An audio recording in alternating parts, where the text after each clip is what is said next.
Hi, welcome back to the story.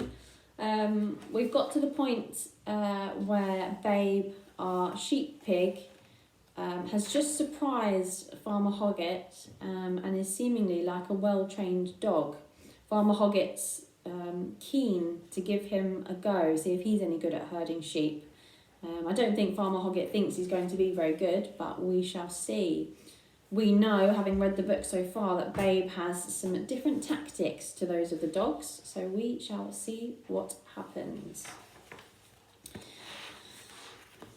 Admittedly, with his jerky little rocking horse canter, he took twice as long to get there as Fly would have.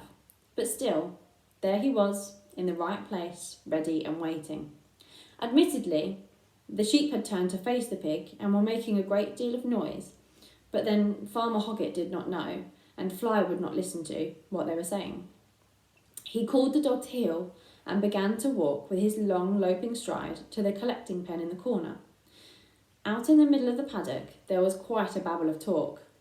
"Good morning," said Babe. "I do hope I find you all well and not too distressed by yesterday's experience." And immediately it seemed that every sheep had something to say to him. "Bless his heart," they cried, and "Dear little soul," and "Hello, Babe," and "Nice to see you again." And then there was a rasping cough and the sound of Ma's hoarse tones. "What's up then, young'un?" she croaked. "What you be doing here instead of that wolf?"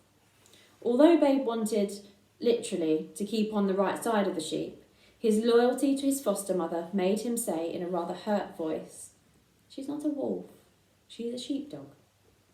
"Oh, all right then," said Ma. "Sheepdog, if you must have it. What do you want then?" Babe looked at the army of long, sad faces. "I want to be a sheep pig," he said. "Ha ha!" bleated a big lamb standing next to Ma. "Ha ha ha!" "Be quiet," said Ma sharply, swinging her head to give the lamb a thumping butt in the side. "That ain't nothing to laugh at." Raising her voice, she addressed the flock. "Listen to me, all you ewes," she said, "and lambs too. This young chap was kind to me, like I told you, when I was poorly, and I told him if he was to ask me to go somewhere or do something politely, like he would, why, I'd only be too delighted. We ain't stupid, I told him. All we want to do is to be treated right, and we'll be as bright as the next beast, we are." "We are," chorused the flock. "We are, we are, we are." "Right then," said Ma. "What shall us do, Babe?" Babe looked across towards Farmer Hoggett, who had opened the gate of the collecting pen and now stood, leaning on his crook, Fly at his feet. The pen was in the bottom left corner of the paddock, and so Babe expected that at the moment got the command, "Come by, pig," to send him left and so behind the sheep, and thus turned down toward the corner. He cleared his throat. "If I might ask a great favour of you," he said hurriedly, "could you all please be kind enough to walk down to that gate where the farmer is standing and to go through it? Take your time, please. There's absolutely no rush." A look of pure contentment passed over the faces of the flock, and almost as one, they turned and walked across the paddock, Babe a few paces in their rear. They walked sedately and steadily over to the corner, through the gate, into the pen, and then stood quietly waiting. No one broke rank or tried to slip away, no one pushed or shoved, and there was no noise or fuss. From the oldest to the youngest, they went in like lambs. Then, at last, a gentle murmur broke out as everyone, in different ways, quietly expressed their pleasure. "Babe," said Fly to the pig, "that was quite beautifully done, dear." "Thank you so much," said Babe to the sheep. "You did that so nicely." "Ta," said the sheep. "Ta. 'Tis a pleasure to work for such a little gentleman." And Ma added, "You'll make a wonderful sheep pig, young'un, or my name's not Ma." As for Farmer Hoggett, he heard none of this, so wrapped up was he in his own thoughts. "He's as good as a dog," he told himself excitedly. "He's better than a dog. I wonder." "Good pig," he said. Then he uncrossed his fingers and closed the gate. And that's the end of the good pig chapter. So we found out Babe with his own tactic is a rather good sheep pig. So, number 7, what's trials? Every day after that, of course, Babe went the rounds with Farmer Hoggett and Fly. At first, the farmer worried about using the pig to herd the sheep, not because it was a strange and unusual thing to do, which people might laugh at. He did not care about that. But because he was afraid it might upset Fly and put her nose out of joint. However, it did not seem to do so. He could have spared himself the worry if he had been able to listen to their conversation. "That was fun," said Babe to Fly that evening. "I wonder if the boss would let me do some more work." "I'm sure he will, dear. You did it so well. It was almost as though the sheep knew exactly what you wanted them to do." "But that's just it. I asked them." "No use asking sheep anything, dear," interrupted Fly. "You have to make them do what you want. I've told you before."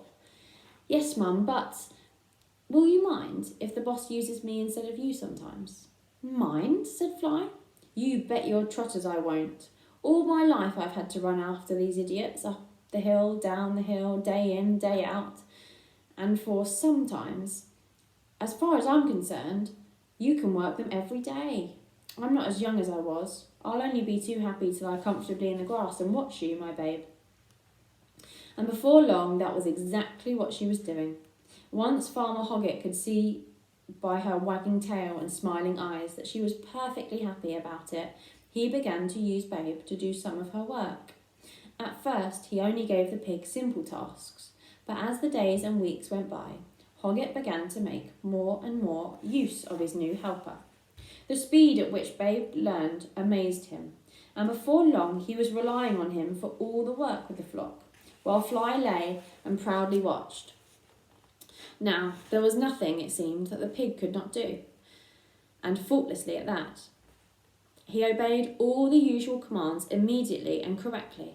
He could fetch sheep or take them away, move them left or right, persuade them to move around obstacles or through gaps, cut the flock in half, or take out one individual.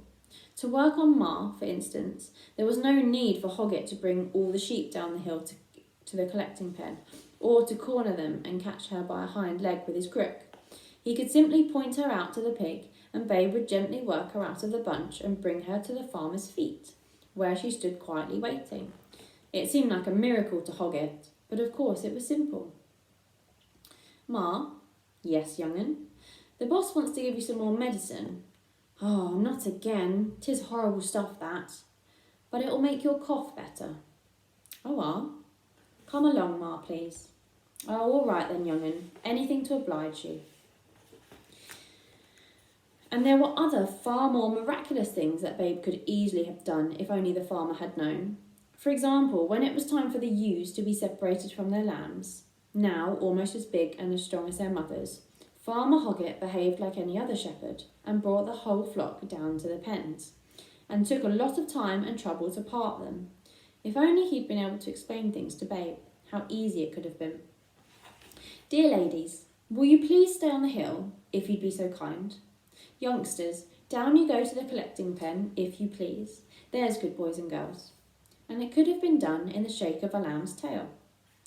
However, Babe's increasing skill at working sheep made Farmer Hoggett determined to take the next step in a plan which he had begun to form in his mind the day the piglet had first penned the sheep.